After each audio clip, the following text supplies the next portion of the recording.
I mean, the only other, I think we can sort of quickly mention a couple sort of technical uh, milestones or, um,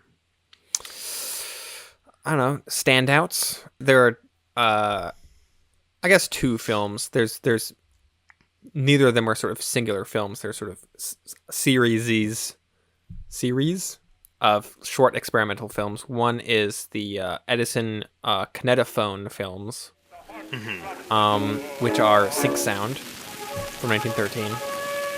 Aha! There's the postman. I hope I get a letter today. Hello, Wallace. Hello. One for you, one for you, no, and one for you. Nothing doing. There's been Good Sync day, Sound boys. before this, kind of, and it's still a very early crude version of it.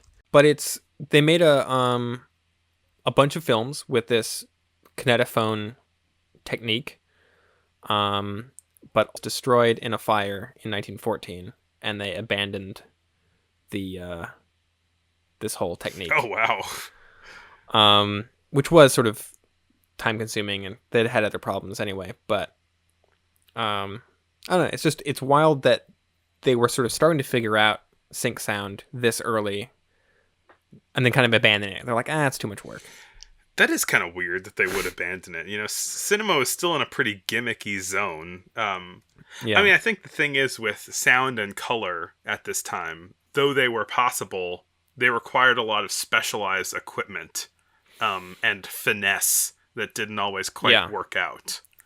Yeah, they weren't really the most practical things. They were very clunky, as evidenced by the other one, which is the Gaumont color films from 1913. Yeah, which are super impressive. They look amazing. Yeah, when they're done right, which I guess most of the time they weren't. They were not. Yeah.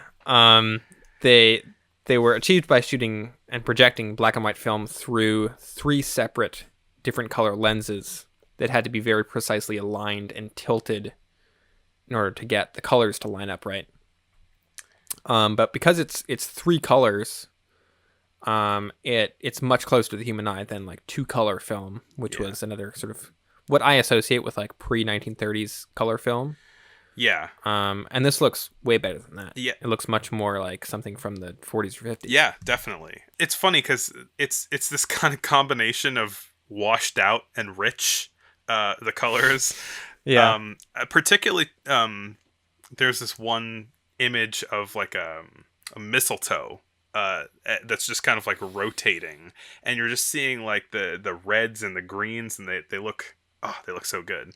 It's really impressive to look at.